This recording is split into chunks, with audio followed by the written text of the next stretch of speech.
The studio lights of Britain's Got Talent burned like gold that night.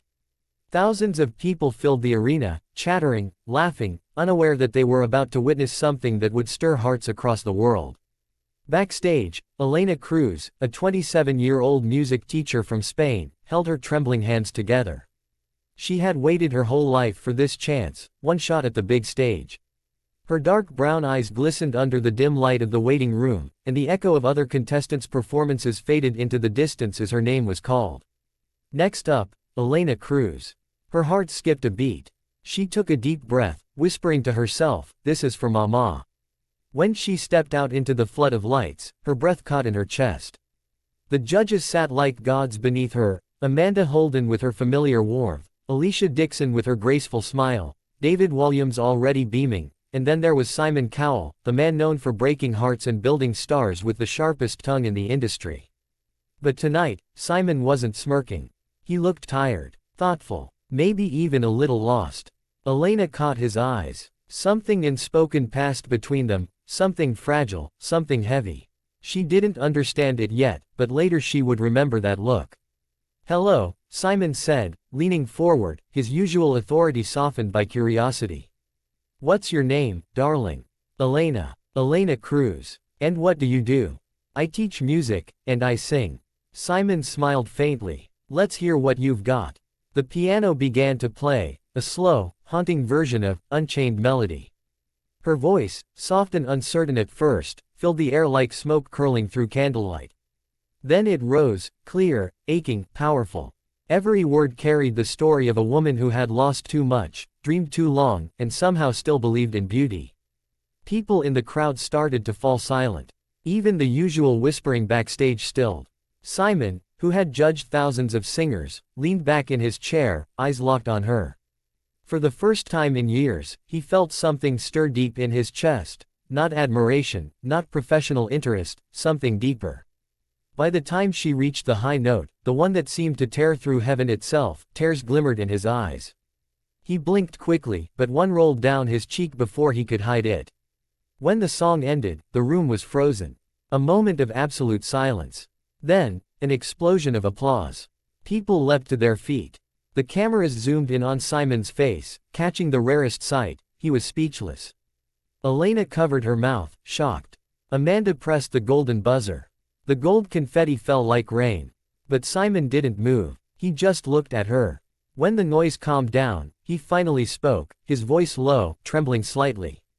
"That was the most beautiful version of that song I've ever heard. And I've heard a lot."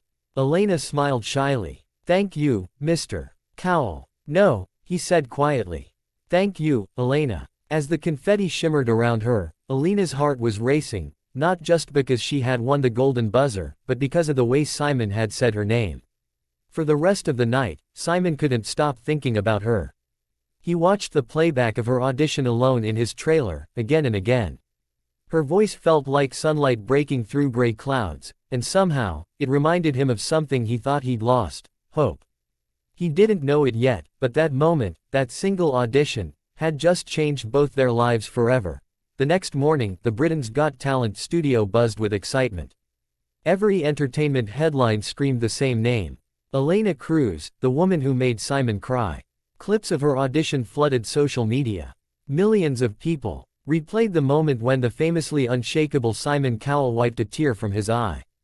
And though Simon told himself he didn't care what people thought, he found himself watching her clip again in the privacy of his dressing room, earbuds in, expression unreadable. Her voice filled the silence. It was like she was singing directly to him. "Oh, my love, my darling." He paused the video halfway through and exhaled slowly, as if trying to shake something off. "She's just another contestant," he told himself.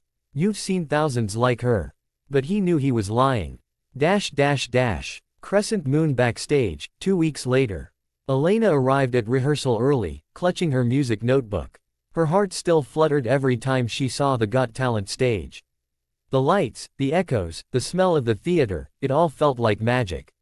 "Morning, Elena," Alicia called, waving from across the room. "Simon's been asking if you've arrived yet."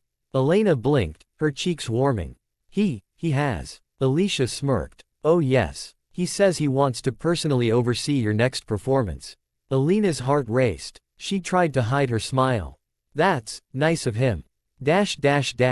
Simon entered a few minutes later, his usual crisp white shirt unbuttoned slightly at the collar, sunglasses in hand. He looked more relaxed than usual, yet his presence instantly commanded the room.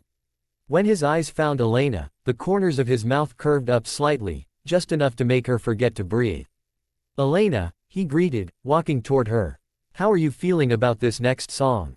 She nodded nervously. "A little scared." He chuckled. "Good. Fear means you care." They began to work together, running through her chosen song, an original ballad she'd written after her mother's passing. The lyrics were raw, fragile, and so personal that Simon stopped her mid-line. "Wait," he said softly. "That lyric, 'I sang to the stars because no one else listened,' that's beautiful. But what did you mean by it?" Elena hesitated. "My mother was very sick.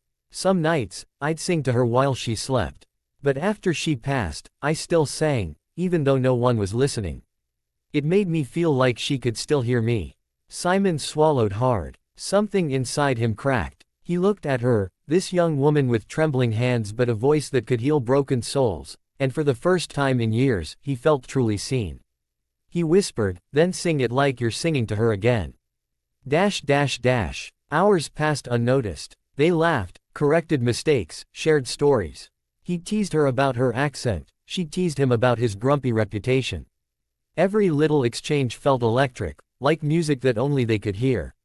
By the end of rehearsal, when the lights dimmed, she caught him watching her again, not as a judge, not as a producer, but as a man quietly falling for something he couldn't explain. Cloud with rain later that night. The tabloids were merciless. Simon's soft spot, is he too close to contestant Elena Cruz?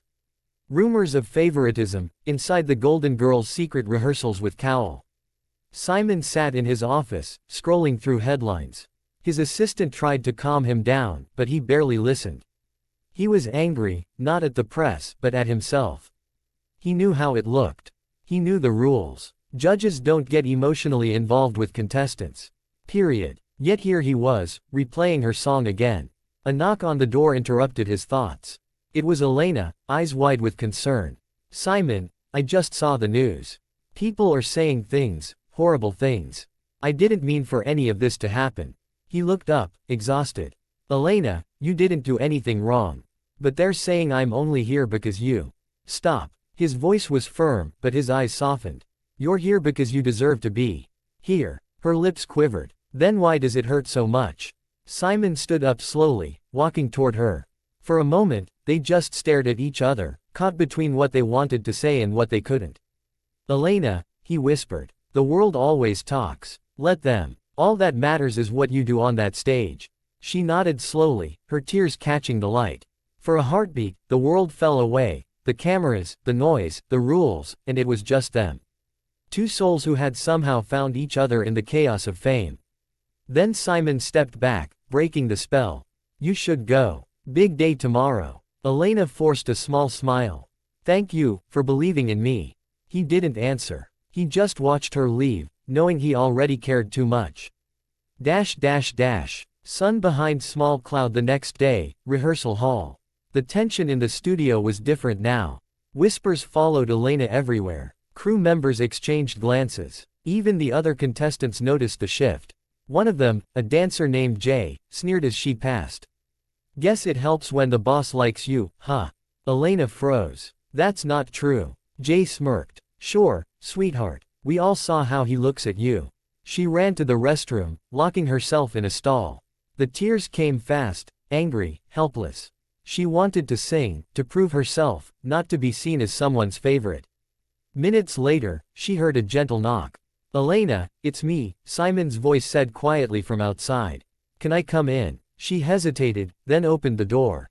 He looked at her, saw the redness around her eyes, and sighed.